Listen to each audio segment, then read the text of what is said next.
Hello, Namaskar. This is Firstpost and you're watching Vantage with me, Palki Sharma.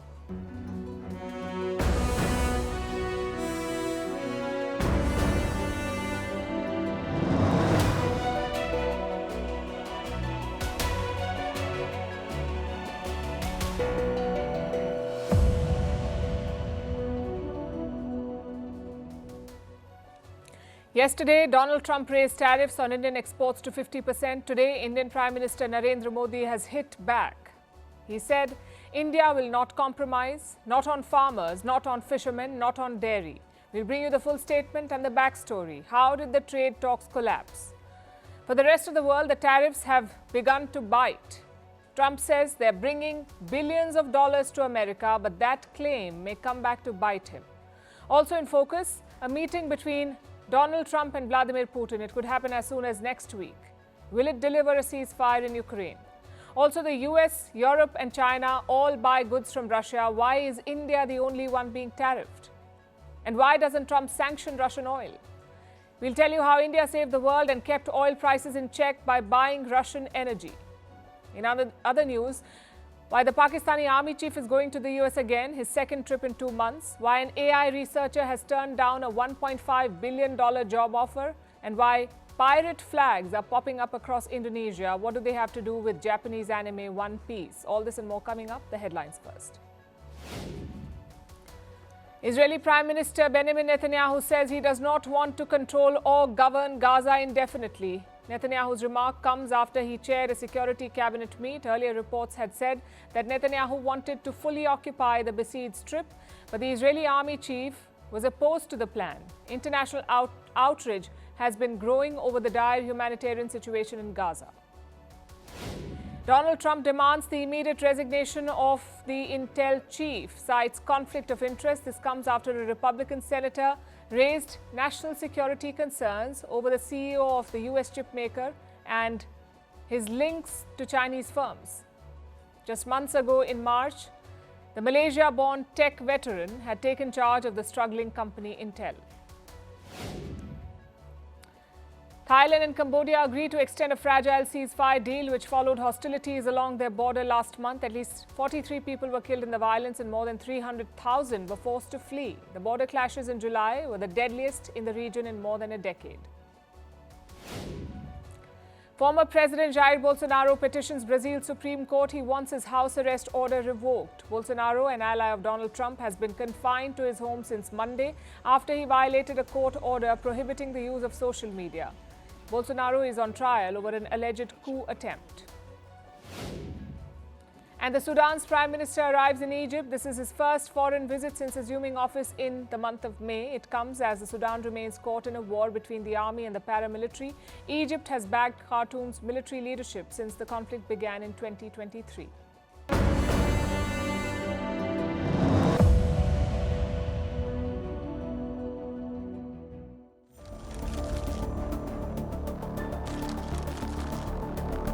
We had a tremendous deficit. Prime Minister Modi's a friend of mine. They sell a lot to us, but we don't buy from them. You know why? Because the tariff is so high. Bharat कभी भी समझौता नहीं करेगा और मैं जानता हूं व्यक्तिगत रूप से मुझे बहुत बड़ी कीमत चुकानी पड़ेगी, लेकिन मैं इसके लिए तैयार हूं।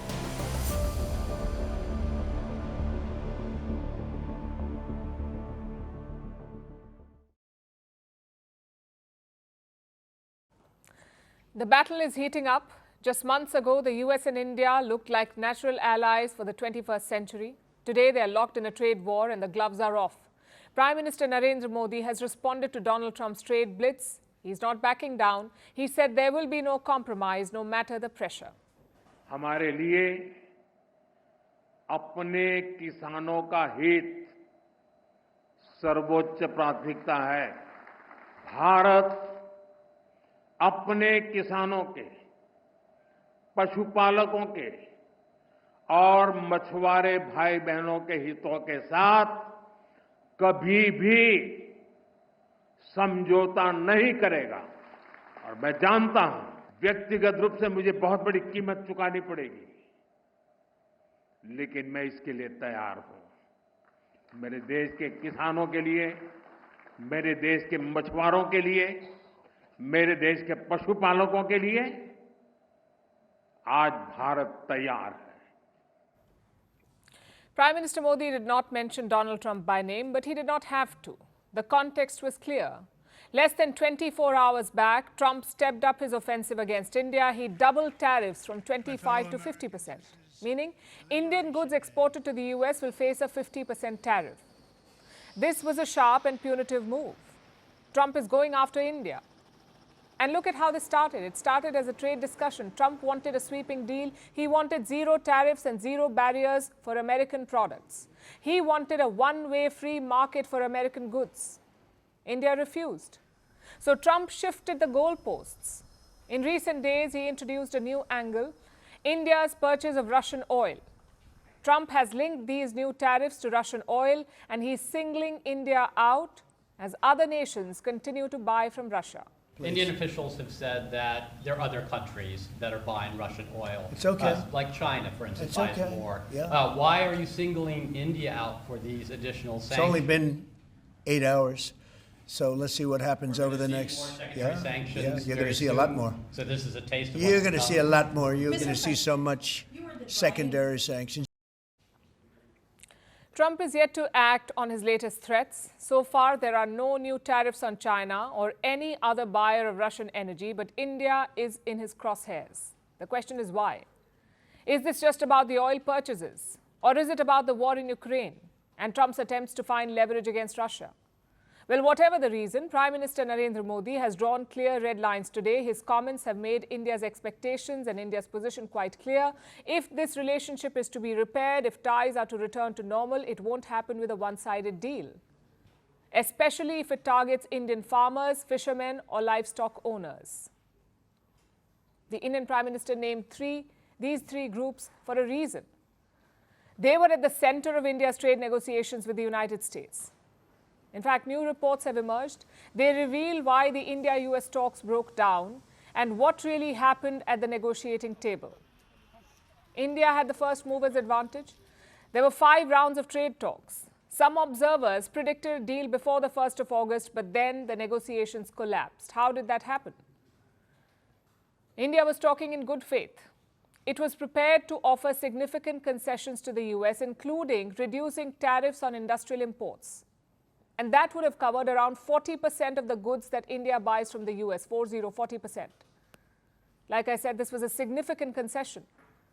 India was also prepared to lower duties on American cars and alcohol. It was open to buying more American energy as well as defense products. But just as a breakthrough appeared on the horizon, the goalposts shifted. Trump wanted more. The US started making sweeping demands. Agriculture remained a sticking point. After the 5th round of talks, most issues were resolved. But on the issue of farm imports, there was a clear gap. India refused to allow duty-free access to American agricultural products. American goods sold in India would still face a duty. That is the position that India took. It also refused access to US dairy products. Now, these sectors are politically sensitive in India. They employ millions of people, almost half of our workforce. Removing these tariffs on American goods can jeopardize Indian producers. So India refused to relent, and that became a deal breaker. Throughout this conversation, New Delhi remained flexible, especially after the US struck deals with Japan and the EU. India was looking for a similar deal, a 15% tariff rate. That's what New Delhi was eyeing. But that was a non-starter for Trump. He wanted more. And South Korea was cited as an example. They got a 15% tariff rate, but they had to commit to a $350 billion investment, plus higher energy imports from America and concessions on rice and beef. Now, just like farm products in India, rice and beef are highly sensitive and protected sectors for South Korea. Yet, Seoul relented. But India was not prepared to do so. And that is why the deal unraveled, because New Delhi could not offer what Trump wanted, and what New Delhi offered was not enough for Trump. So that's where we are right now. The deal is off, the tariffs are on. India is standing its ground. it has chosen strategic autonomy over succumbing to Trump's bullying. The breakdown of talks is a setback, not so much to India's position, but to whatever was left of America's credibility. It took years for successive US presidents to build trust with India, to reverse decades of distance. And Trump was part of that effort. But his tariff war is undoing all of it, and this time the damage may be far greater. Today is August 7th. The tariffs have kicked in. Washington is calling it a moment of triumph. More than 90 countries have been hit. Some are paying 15% tariffs. Others, like India, are paying 50%. And if you make semiconductors outside the US, you will pay 100%. That's the new announcement, 100% tariffs on chip imports. But what have these measures achieved? Trump claims billions are flowing into America, billions of dollars. And of course, there are exemptions, because how will it be a Trump trade war without special favors? So here's how things stand. The new tariffs are in place. India and Brazil are the worst hit, 50% tariffs on both countries, India and Brazil. Laos and Myanmar come second with 40% tariffs on each. Then you have Switzerland at 39%, and they don't even know why. In fact, many countries are still racing to sign a deal. Some are in talks. Others have got exemptions. Like Taiwan and South Korea, they've got exemptions. Canada got a brief extension. Mexico has dodged a bullet for 90 more days. So behind the scenes, the pattern is quite clear. If you play ball, you may be spared. If you don't, you will be punished. Trump's tariffs sound like a high school lunch. Be nice to the bully, or you won't be able to sit at the table. And Trump cannot stop bragging about it. He says the US is minting billions, almost $150 billion from tariffs. Well, technically he's right. Importers are paying billions to the government. But there's a big catch here. The tariffs rely on an obscure law from the Cold War era, an old law. It's called the International Emergency Economic Powers Act, IEEPA. It's a law from 1977. Trump is using this law to impose tariffs. But this is being challenged in court. Many companies are filing lawsuits, so are many American states. And the courts have already ruled on this twice. We're talking about American courts. They have given 2 orders. And what have they said?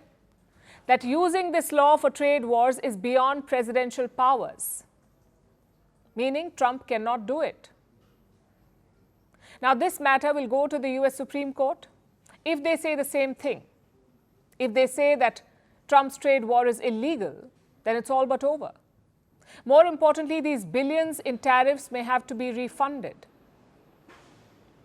Even Trump's own Justice Department has admitted it.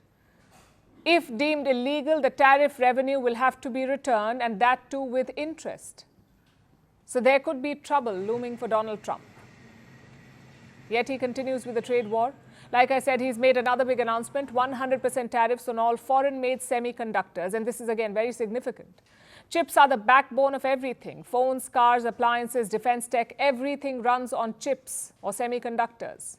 And the US imports a bulk of the chips it uses, mostly from Taiwan and South Korea and other countries in Southeast Asia.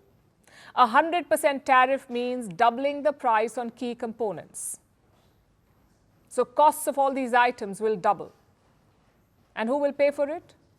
Obviously, the American consumers. So in other words, we'll be putting a tariff on of approximately 100% on chips and semiconductors. But if you're building in the United States of America, there's no charge, even though you're building and you're not producing yet in terms of the big numbers of jobs and all of the things that you're building. If you're building, there will be no charge.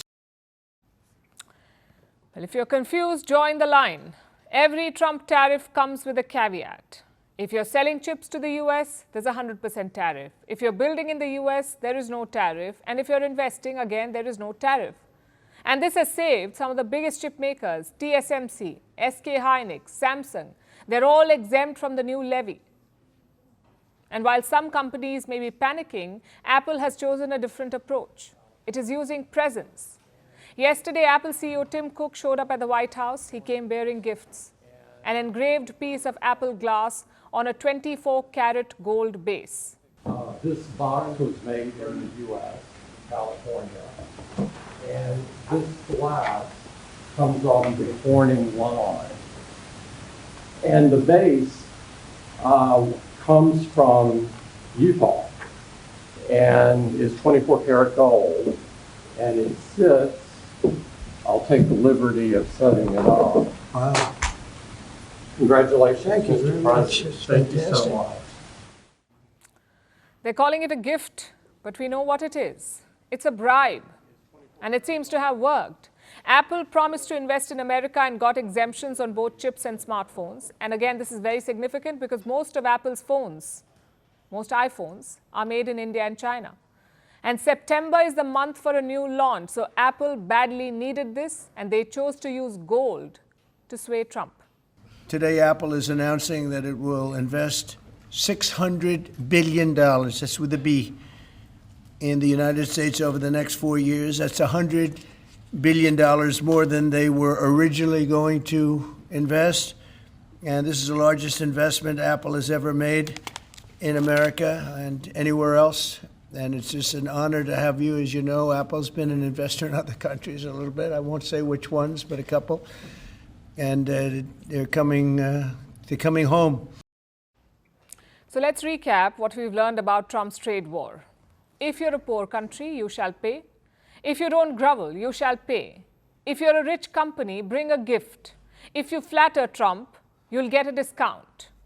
And if you don't, good luck selling your semiconductors or whatever it is that you're selling.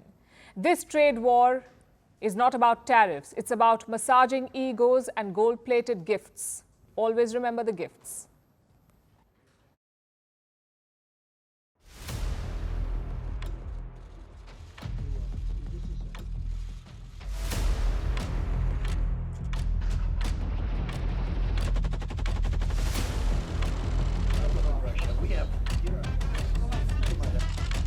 It's a big day.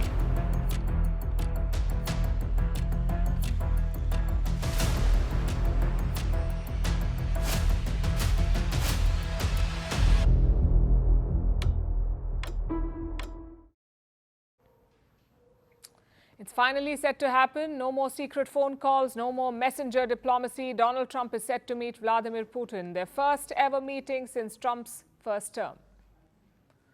Also, the first presidential meet since the Ukraine war. It could happen as soon as next week. The announcement came from the Kremlin. They are working out some of the key details like the agenda, the location, and the optics. Listen in. Speaking about the Ukrainian matters, at the suggestion of the American side, an agreement was essentially reached to hold a bilateral meeting at the highest level in the coming days. That is, a meeting between President Vladimir Putin and President Donald Trump. Now, this is big news. The last US-Russia summit was in 2021. That's when Joe Biden met Putin in Switzerland. And then Russia invaded Ukraine, and ties plunged to rock bottom. When Trump came to office, he slowly revived it. First phone calls, then ministerial meetings, and now finally the big one, a sit-down between Trump and Putin. How exactly did both sides agree to this, and what are they hoping to achieve? Let's look at the build-up first. Trump had promised to end the war in 24 hours. When he couldn't, he began losing patience. He criticized Russian attacks. He gave weapons to Ukraine. Then last week, he issued an ultimatum to Moscow, end the war by August 8th or face sanctions. Soon after, he also made a nuclear threat. Trump announced that he was moving nuclear submarines near Russia. He was posturing before talks. Because this week, Trump dispatched his special envoy to Moscow, his man Friday, Steve Witkoff. This was Witkoff's 5th trip in 2025, 5th. Yesterday, he had a long meeting with Putin, reports say around 3 hours long. In this meeting, Witkoff made a proposal, a trilateral summit between Putin, Zelensky and Trump, but Putin rejected it. Afterwards, Trump made a statement in Washington. He said there was no breakthrough in Moscow, but he hinted at a meeting with Putin. What was the breakthrough today?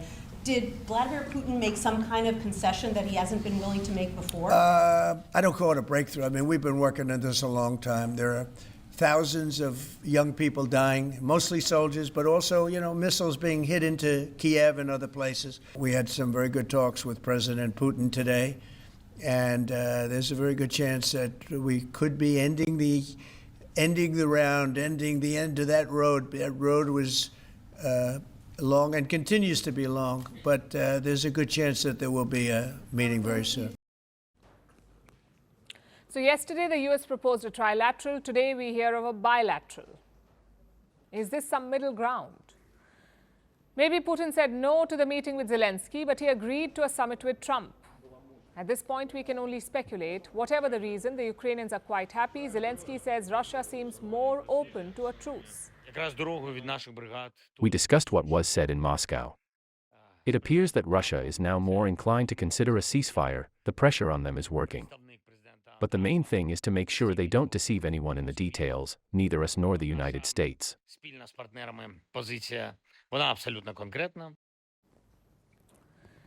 Now, two questions remain. Where will they meet and what will they discuss? In the past, such summits have happened in neutral countries. In 2018, Trump met Putin in Finland. Back then, Finland was a neutral country. But today, Finland is a part of NATO. In 2021, the meeting happened in Switzerland. The Swiss are still neutral, but they have imposed sanctions on Russia, which leaves the Gulf nations. All of them have close ties with both Russia and the US. In fact, the UAE's president is visiting Moscow as we speak. Putin suggested that his country could play host. Your aide said the meeting was likely to be held next week, but where? Could you at least hint at this place? We have a lot of friends that are ready to help us organize such an event. Here is one of our friends, the President of the United Arab Emirates. I think we will decide, but this could be one of the suitable venues. Another possibility is Turkey, or who knows, maybe it will be a wild card. What matters is not the location, what matters is the agenda. What will both men be looking to achieve? Trump will be betting on personally persuading Putin. He has spoken about it in the past. Trump feels that he must be at the table if the war is to end. Nothing's going to happen until Putin and I get together, okay? And obviously he wasn't going to go. He was going to go, but he thought I was going to go. He wasn't going if I wasn't there. And I don't believe anything's going to happen, whether you like it or not, until he and I get together. But we're going to have to get it solved because too many people are dying. Well, that is Trump's best case scenario. He convinces Putin to end the war. And what about the other side? Just the optics is a big victory for Putin. Europe thinks they have managed to isolate Russia, but next week Putin will be shaking hands with Europe's top ally. Certainly not isolation. As for the talks, Putin will have different goals. Best case scenario, he wins over Trump. The US president goes back to abandoning Ukraine, no aid, no sanctions. If he cannot achieve that, Putin may look to buy time. Trump's ceasefire deadline is tomorrow. After that, the US may target Russia's trading partners. They have already tariffed India. Other partners could be next. And that's the risk with Trump. Putin knew that Joe Biden would never violate some red lines. It took him 2 years to allow Ukraine to strike deep inside Russia. But with Trump, there are no red lines. Whatever the outcome, these talks are a welcome move. Any step to end the war is good. Any step to keep communication lines open is also good. We'll be tracking this summit closely. And speaking of Russia's partners, Trump is not going after all of them. He's only going after one of them, and that is India. The United States can still buy from Russia. Europe can still buy from Russia. China can still buy from Russia, but India, a strict no. Tonight, we'll take a closer look at this hypocrisy. First up, Russian oil. China makes up 47% of Russia's crude exports, 47%. India makes up 38%. The EU and Turkey both make up 6% each. Next is finished petroleum goods. India does not buy them from Russia. Turkey is the largest importer. They make up 26% of Russia's total sales. China makes up 13% and Brazil 12%. Then you have natural gas. The EU is the top buyer of Russian liquefied natural gas. They make up a whopping 51%. Europe, 51%. China is at 21%. Japan is at 18%. India is nowhere in this picture. Same with pipeline gas. The EU remains the top buyer from Russia with the share up to 37%. China has 30%, Turkey has 27%, yet none of these countries or groups face tariffs. Turkey is a NATO ally of the United States. So are most members of the European Union. So Donald Trump gives them a free pass. Instead, he targets India. His officials accuse India of funding Russia's war machine. Let's examine that claim. Look at the payments made for Russian energy. This is from December 2022 to July 2025. China paid a total of $197 billion. That's how much they have paid Russia for energy imports, $197 billion.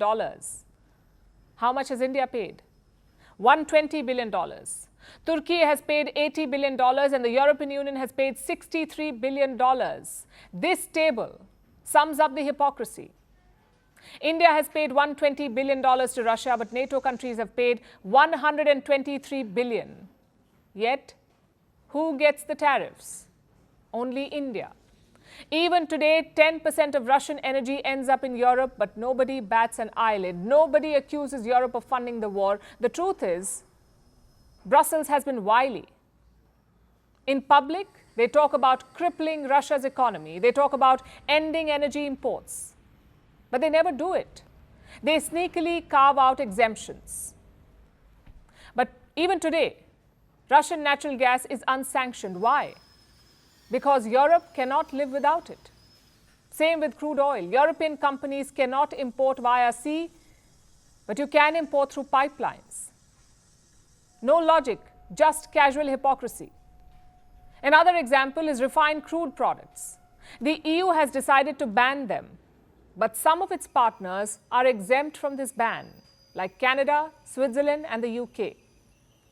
So there are two double standards here. One is the sanction carve-outs.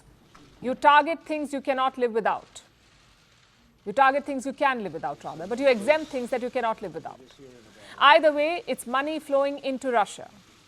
The second double standard is the singling out of India. This accusation of funding the war. Like I said, NATO countries have paid more to Moscow, plus China is helping the war effort. Beijing has been shipping dual-use goods to Russia. They also supply spare parts and electronics, yet there are no tariffs on China. So what explains the singling out of India? It is likely a pressure tactic. The only question is for what? Pressure to make India sign a trade deal? Or pressure to make Russia end the war? On trade, Trump's concerns are old. He had the same complaints in his first term too. Think back to 2019, Trump ended preferential trade terms for India.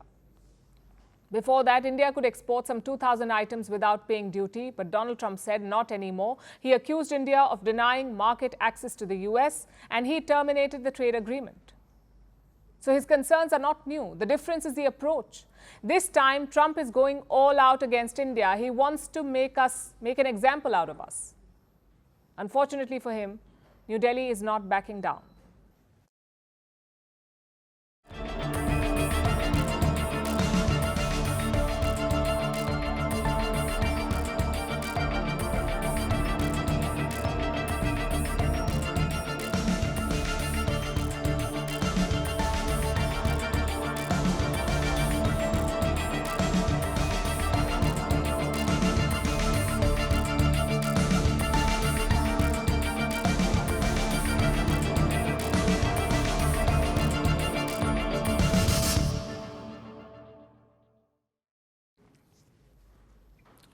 We've got a solution for Donald Trump. You do this and no one will question you anymore. No one will accuse you of hypocrisy. Just sanction Russian oil. Why doesn't he do that? As things stand, Russian crude is not sanctioned. Any country is free to buy it. The only condition? It must be purchased below the price cap. Think of it as a price ceiling. This ceiling was decided by the G7 countries. They mandated that all Russian oil must be purchased below $60. Fine, India did it.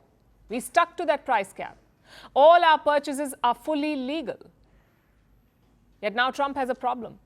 He is portraying India as funding the war. So tonight we will hit the US president with some kryptonite. In this case, facts or information. Russia is the second largest crude producer in the world. They push out around 9.5 million barrels per day. That's 11% of the global supply. In 2022, this supply came into doubt. Europe imposed sanctions on Russia. They decided to scale down oil purchases. Like I mentioned, maritime trade was stopped. Only pipelines were allowed.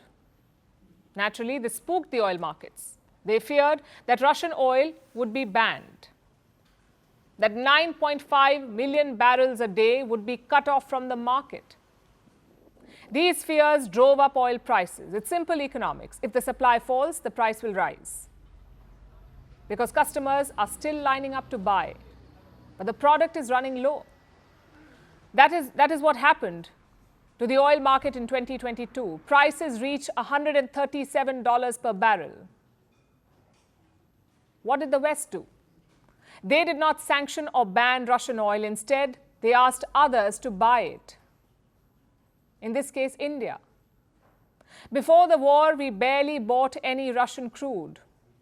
It made up just 0.2% of our imports. But today it stands at 36%. This was a good deal for India and the world. We got oil at discounts. The world got stable oil prices. In fact, the US actively encouraged India to do this. Listen to what Joe Biden's Treasury Secretary had said, and I'm quoting, "The United States is happy for India to continue buying as much Russian oil as it wants, including at prices above a G7 imposed price cap mechanism, if it steers clear of Western insurance, finance, and maritime services bound by the cap." That was the US Treasury Secretary in 2022. Now listen to the Assistant Secretary of State, sort of like America's Deputy Foreign Minister. This is what he said in 2024. I'm quoting again. "India has played a key role in efforts to stabilize global energy markets through its purchases of Russian crude." And finally, you have the former ambassador, Eric Garcetti. He openly admitted that the US encouraged India to buy Russian oil. They bought Russian oil because we wanted somebody to buy Russian oil at a price cap. That was not a violation or anything. It was actually the design of the policy, because as a commodity, we didn't want oil prices going up, and they fulfilled that. Like I said, the solution is clear now. Just sanction Russian oil. India is a country that respects global sanctions. We used to buy a lot of Iranian oil. In 2007, Iran made up more than 12% of India's imports. But in the last decade, we stopped buying from Iran. Do you know why? Because Iranian oil was sanctioned. But guess who does buy Iranian oil even after the sanctions? China. They buy almost 1.4 million barrels per day. So I come back to my first question. Why doesn't Donald Trump sanction Russian oil? I'll give you 3 reasons why. 1, because it would hurt his allies. Many countries in Europe still buy Russian pipeline crude, and Washington will not hurt them. 2, the price issue still remains. If you remove Russia from the market, prices will rise. Some experts say they could cross $200 per barrel. Now, to put that in context, the current prices are $66 a barrel. So imagine this going to 200. Inflation will skyrocket across the world, and Trump's approval ratings will drop again, if that's even possible. Finally, the third reason. He can't get everyone on board. UN sanctions are totally out of the question. Russia is a permanent member of the UN Security Council. They will simply veto any proposal to sanction their oil. So chances are Trump will not sanction Russian oil. Nonetheless, he is playing a dangerous game. Let's assume he wins this round. India agrees to stop buying Russian oil. What happens then? 2 things. 1, India goes back to buying from West Asia, but that market is now crowded, meaning global oil prices will rise. The second thing that will happen is advantage China. With India out of the picture, Russia will have to sell to China, that too at far steeper discounts. These are the possible consequences of what Donald Trump is doing. Thankfully, India is not playing along. Officials say there is no ban on Russian crude. So once again, New Delhi is balancing the global oil market. It's no mean feat for a country of 1.4 billion people. But what do we get for it? Tariffs instead of thanks.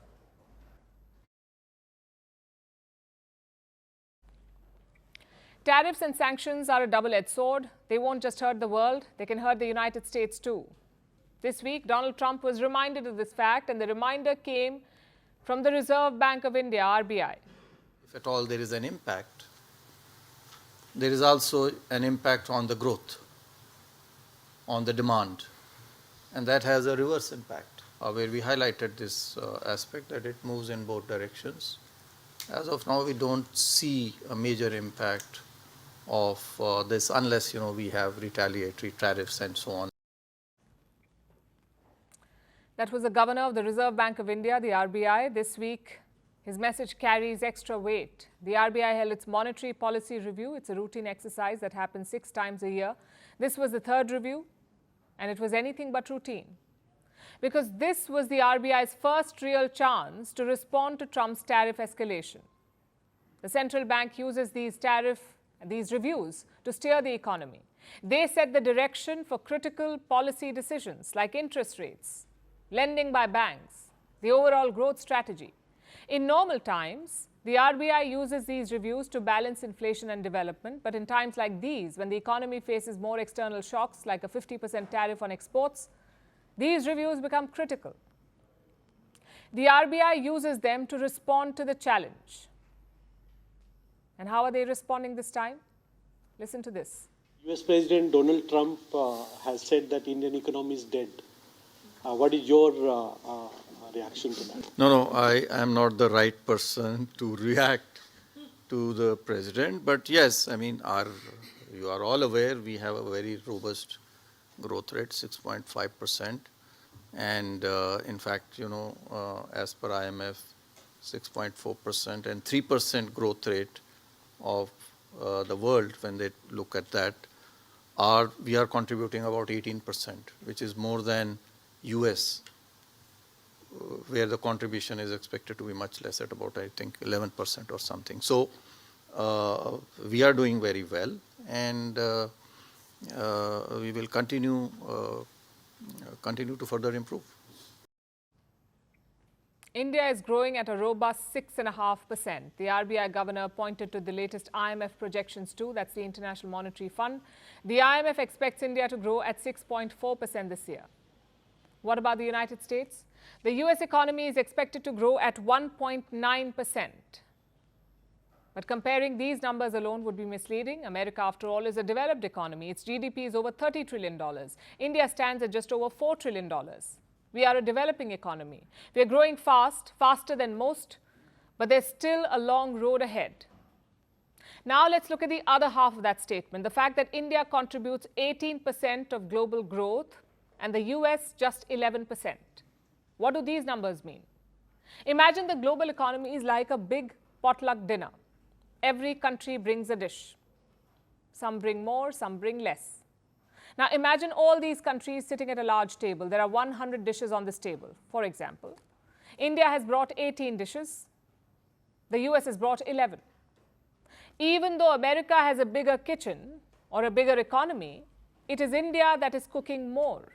It is India that is bringing more food to the table. That's what these numbers demonstrate, that India is adding more to global growth, more than the United States of America. Yes, the US economy is still bigger in absolute numbers, but global growth is not just about size, it's about momentum. Large economies grow slowly. Smaller economies, if they're efficient, can drive global output faster. And India is doing just that. Let me show you another report. It's from April this year. Again, an IMF assessment. It says 2 countries will drive global growth this year, India and China. And out of these 2 countries, India has the higher growth rate. So yes, India will feel the impact of Trump's tariffs, but the setback is expected to be short-term in nature. Exporters might lose some business, which they can recover by finding new customers. It won't be easy, but it'll happen. Some industries may witness a slowdown. But there are other engines of growth. What about America? The trade war will hurt their imports, and the impact will be long-term. It will be felt on the shelves of American supermarkets. It will be felt in their factories and production lines, and eventually it will be felt in their job market. Like I said, tariffs are a double-edged sword. There are no real winners here, and among the losers, the United States will be the biggest.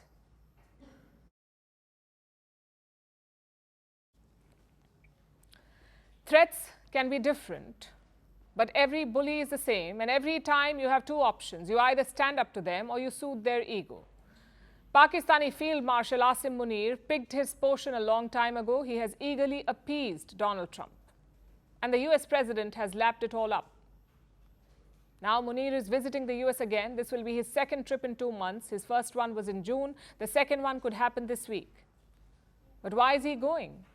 And could there be more to these moves? Is Donald Trump cultivating Munir to invest in the next president of Pakistan? Here's a report. The geopolitical stage is a shaky one. Change is constant, chaos is expected. But certain absurdities manage to shock you nonetheless. Like the new chapter of engagement between two countries, the US and Pakistan.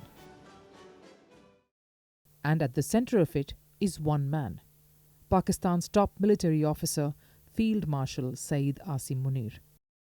According to reports, he's all set to visit the US again. In June, Munir travelled to Washington.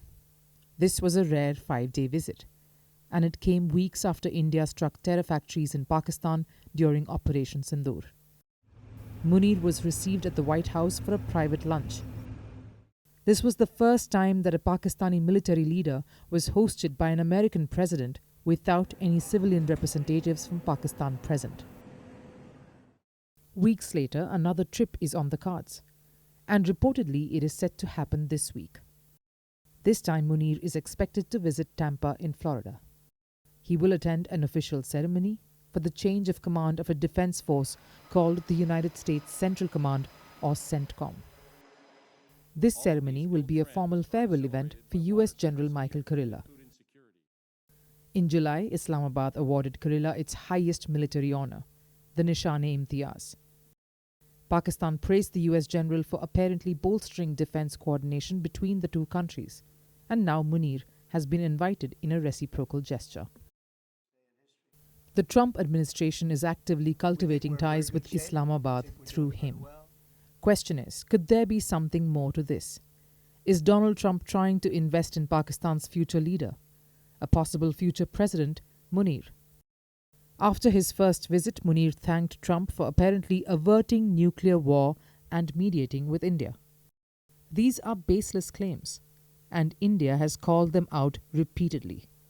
But Donald Trump is hungry for credit, and Munir has been eager to please.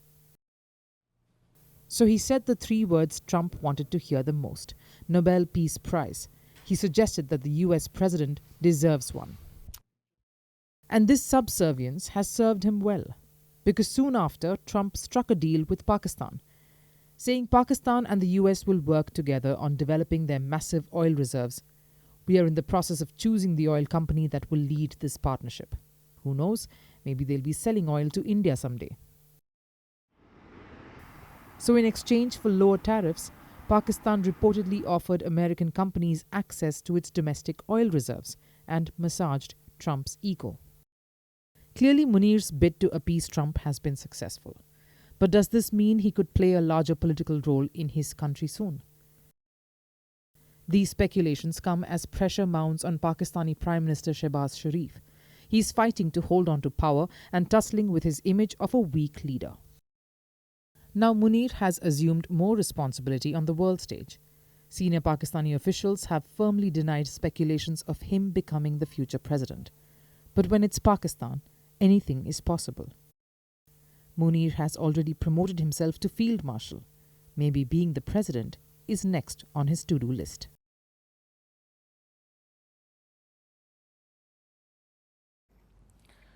What would you do if you were offered $1.5 billion for a job? 1.5 billion with a B. I know what most of you are thinking. You would scream, call your mom, say yes even before they finish the sentence. Because who turns down a deal like that?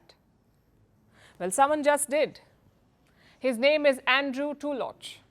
He is an AI researcher, and recently Meta CEO Mark Zuckerberg offered him a job that could have been worth up to $1.5 billion over 6 years. But Tulloch said, no thanks.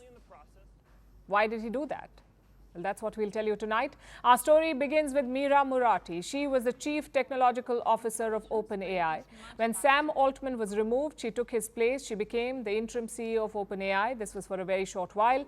Last year, Meera Murati left OpenAI, and this year she formed her own AI startup. It's called Thinking Machines Lab. Andrew Tulloch is a co-founder. A few months ago, Mark Zuckerberg reached out to Meera Murati. Meta has been revamping its AI team. They've been looking for AI researchers, so Zuckerberg made Murati an offer. He would buy her new startup. Murati refused. Then Meta reached out to Andrew Tulloch, and they made this eye-watering offer of $1.5 billion. I'm sure all of you are curious. What does an offer like this even look like? As I said, it's not for 1 year. It's $1.5 billion over 6 years. So you can do the math. That's around $250 million a year. And not all of this is in cash. This is not $1.5 billion as cash in hand. This includes stock options and performance bonuses. So if Meta soars, Tulloch would be richer. If it crashes, he would be left with far less. That was the offer. And even if Tulloch gets $100 million in hand, it's still a lot of money. So why did he say no? For multiple reasons. The first one, believe it or not, is mission, or so they say. Yes, money is important, but AI researchers often believe that the mission is bigger, that they're working on something big, almost like the Manhattan Project, the one that created the atom bomb. Also, the Thinking Lab Machines is worth $12 billion. Investors are pouring billions into the startup, and no one knows why. What they're building is apparently a secret and a well-guarded one. So that's one reason. The second one is culture. Places like OpenAI and Thinking Machines are deeply idealistic. They're flat structured. Everyone gets a say. Meta, on the other hand, is very different. There's a lot of office politics. Reports talk about ego clashes. So for some AI researchers, it's not a conducive environment. And the last factor is fatigue. Tulloch is not Zuckerberg's only target. He has tried to poach so many employees from the tiny startup that this feels less like a job offer and more like a siege. And that did not sit right with Tulloch. In fact, this is a remarkable episode, not just because of the pay package and the fact that it was rejected, but because of what it tells you about the AI ecosystem. Top talent is in short supply. There are only about 70 to 80 people in Silicon Valley, and there's a bidding war over them. They're getting contracts like top athletes. They have a lot of fan following. There are relentless recruitment campaigns. I guess all that's left is a Netflix documentary offer. Of course, none of this is new. In the early 2000s, networking engineers were gods. Then came mobile app developers. Now it's AI PhDs. And yet, this time feels a little different. Not because of the big money, but because of the high stakes. These engineers are not just building search engines. They're creating the most powerful technology humanity has ever imagined. Artificial General Intelligence, AGI. So can the AI world justify these salaries? Maybe they can. Whoever builds AGI first will control the world. If an AI researcher helps unlock that, then $1.5 billion might actually be cheap. Having said that, we are still years, if not a decade away from AGI. The AI world is bleeding money. Tangible profits are still a myth. Yet there's no stopping these companies. They will spend whatever it takes to win, because the prize this time is history.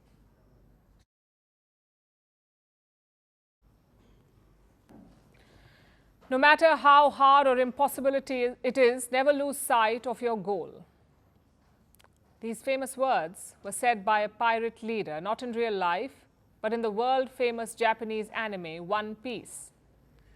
It is quite popular the world over, especially in Indonesia.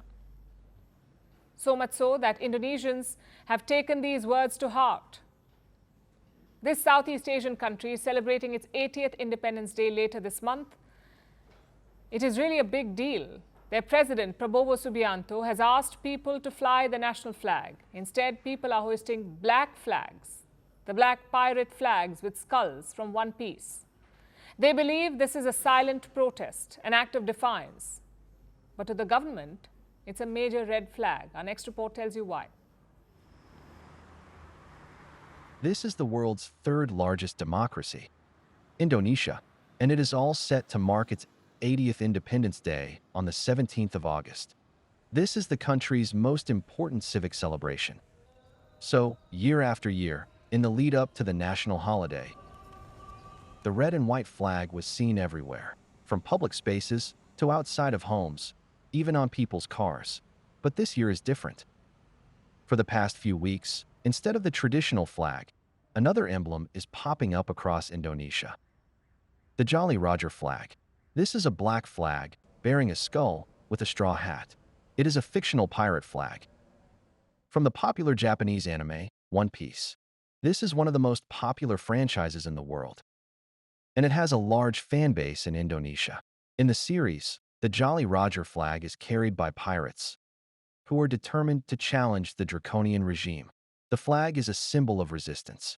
So now, Indonesians are using it to express their discontent with the government, because for many, the country's hard-won democracy is under threat. They fear a return to the dark days, when Indonesia was ruled by military dictator Suharto for 32 years. He blurred the lines between the civilian and military government.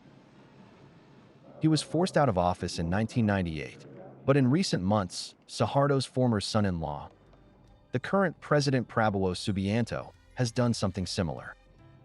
He has pushed controversial legislative changes that allow the military to have a bigger role in the government, whereby military officers can take up government positions without first retiring or resigning from the armed forces. Earlier this year, the move fueled protests in the country. Thousands of people took to the streets. Hundreds of them camped outside the parliament. Civil society criticized the increased military involvement, fearing abuses of power and human rights violations. But the government responded by crushing the protests and conducting disinformation campaigns against ordinary citizens. So for months now, anger has been brewing over Prabowo's quote-unquote broader consolidation of power. Last month, he gave a speech, asking people to fly the Indonesian flag throughout August. But critics called this performative patriotism. They moved away from Prabowo wrapping himself in a flag towards hoisting a pirate flag and fueling a silent protest. The government seems visibly threatened, with reactions ranging from cautious acceptance to threats. Some lawmakers see the flags as a form of creative expression, but they warn against using it to challenge or diminish the significance of the red and white flag. There are others who have taken a more aggressive stand, like the Deputy House Speaker. He is widely regarded as Prabowo's right-hand man. Last week, he described the movement as a coordinated attempt to divide the nation. Another lawmaker said that it could amount to treason. Meanwhile, police in the capital Jakarta have been monitoring the use of pirate flags. But despite the mounting pressure, people of Indonesia continue to hoist their pirate flags. To them, this is not just an act of defiance. It is a warning to the leaders that they are not ready to raise the white flag yet.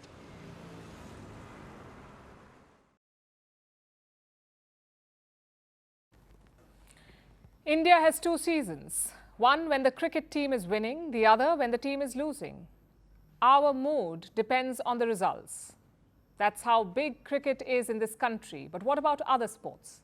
Decades ago, India used to be a hockey powerhouse. We used to win Olympic golds for fun. How did we go from that to this cricket frenzy? As a country, we've always had a sporting culture, but along the way, a lot changed. Colonial influences creeped in, ancient games disappeared, nationalism surged.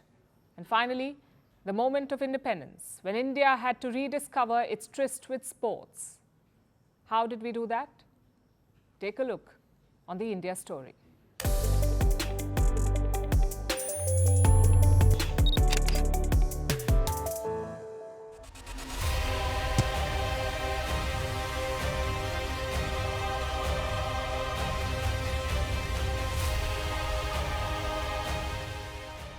India has 1.4 billion people. So why aren't we better at sports? If only we got $1 every time we heard this. It's a constant complaint against India, as if quantity guarantees quality.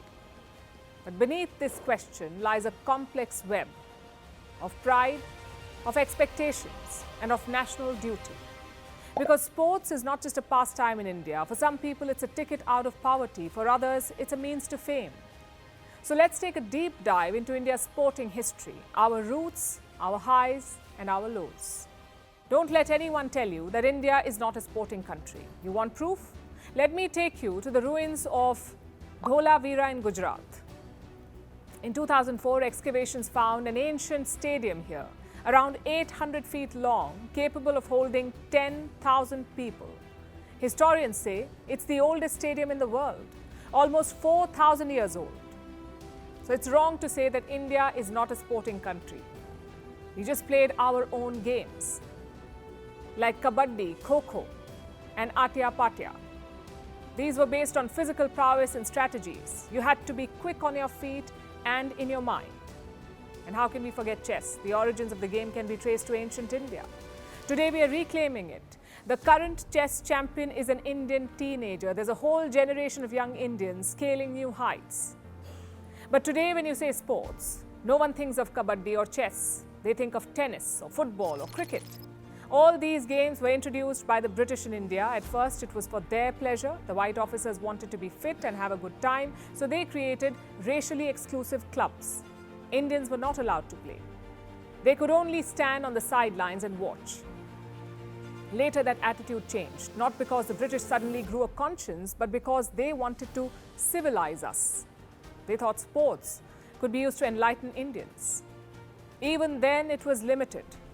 India's nobles took up sports, so did many Indian soldiers in the British Army, but for the ordinary people, it remained a distant dream. That would only change gradually, and when it did, it gave us a nationalistic outlet. Just think about it. Indians were constantly oppressed and subjugated by the British. But on the field, we could beat them. We could turn the tables. And one such moment came in 1911. India's fabled football club Mohun Bagan reached the IFA Shield final. On the other side, the unbeaten East Yorkshire Regiment. Some 100,000 people came to see the match, and Mohun Bagan did not disappoint. They defeated the undefeated English team. What followed was an outpouring of national sentiment. One of the newspapers summed it up best. Mohun Bagan did what the Indian National Congress could not. They fractured the myth that the British Empire was unbeatable. In most sports, such wins were rare. But in one discipline, India soon became a global powerhouse, and that is hockey. The sport was invented in the 19th century Britain. By the 1850s, it was brought to India. Back then, there was no shortage of open parcels of land, so the Indian population also took to hockey.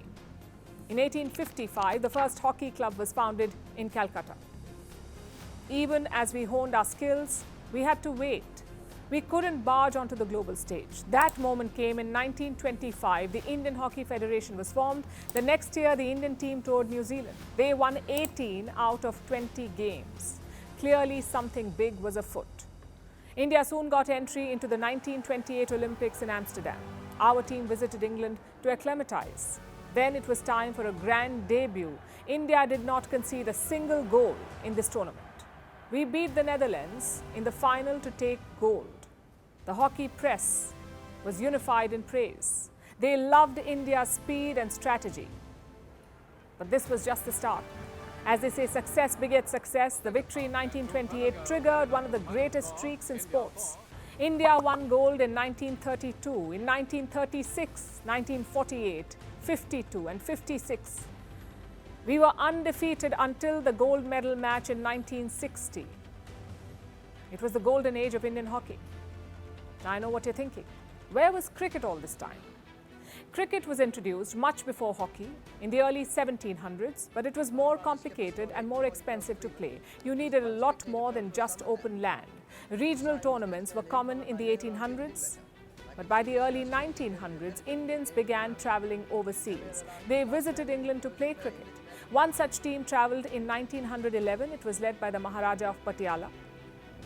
But that team was not an official Indian team, and they did not play England's national team either. They played county teams.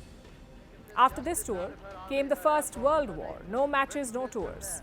Then in 1926, India was invited by the ICC, or the International Cricket Council. We were finally granted test status. Then in 1932, we played our first test.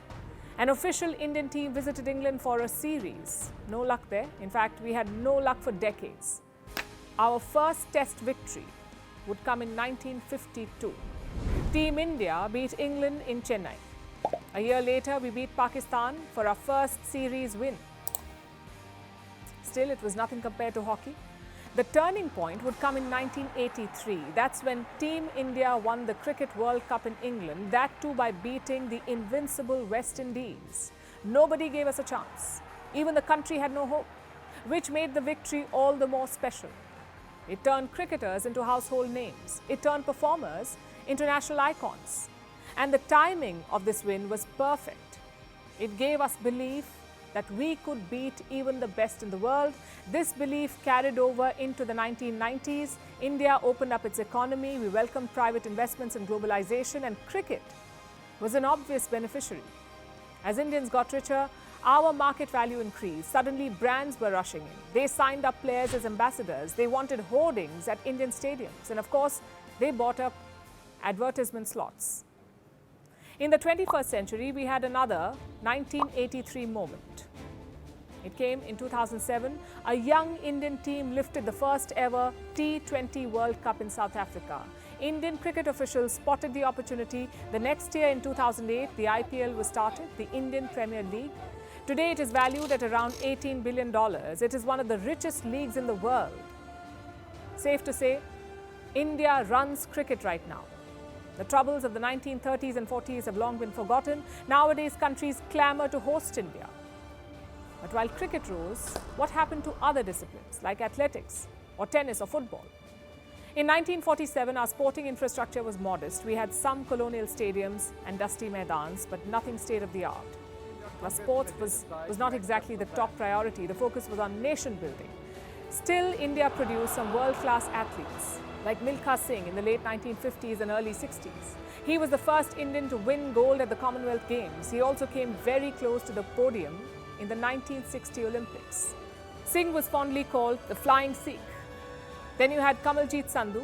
She won gold at the 1970 Asian Games, the first Indian woman to score a gold at that event.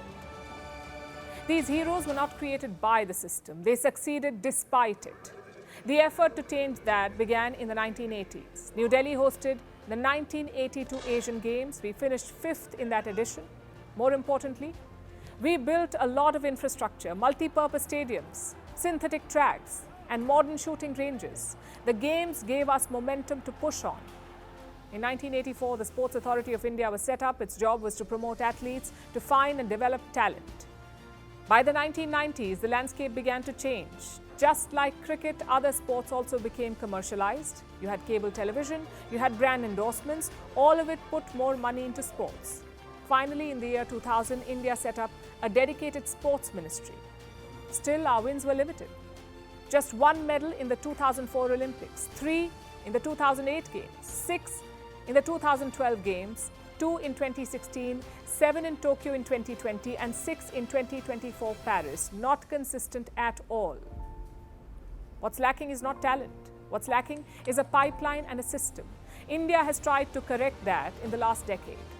In 2014, the government launched something called TOPS, Target Olympic Podium Scheme. In 2017, the Khelo India Games were launched. It brings together students from across India, sort of like India's Youth Olympics. Of course, the end goal is 2036. That's when India is hoping to host the Summer Olympics. It would certainly cap India's journey from dusty maidans to glittering Olympic stadiums. Hopefully, we can win a few medals on the way.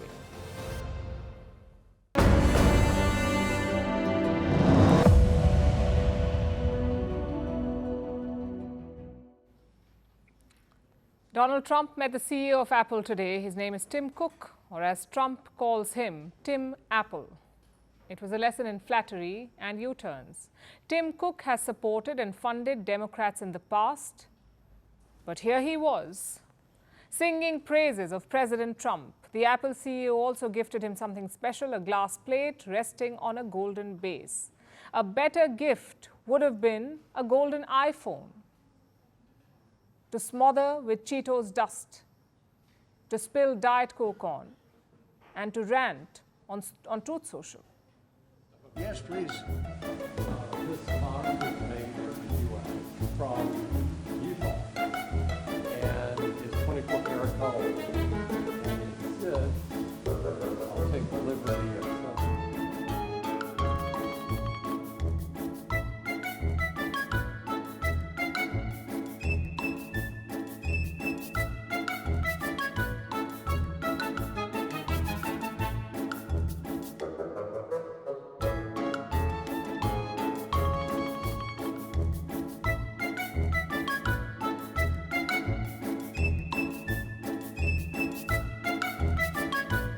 I want to thank Tim Cook. He's a great, great man, a visionary, a businessman, just about every quality he can have other than athleticism. I don't know. But I'm looking at him. I'm not 100% sure about you. You're a good athlete. I'll bet you're pretty good. I think he's good at everything, but I want to thank you very much, Tim. And now it's time for Vantage Shots, images that tell the story. Aid airdrops continue over Gaza as the Strip faces a growing hunger crisis. Hawaii's volatile volcano erupts again, and life-size puppet animals reach the Arctic Circle, ending a 20,000-kilometer journey across the globe. Finally, we're taking you back in history. On this day in 1905, India began the Swadeshi movement against British rule. Indians were urged to boycott foreign goods and rely on domestic products. The movement led to a renewed sense of nationalism in India. We're leaving you on that note. Thank you for watching. We'll see you tomorrow.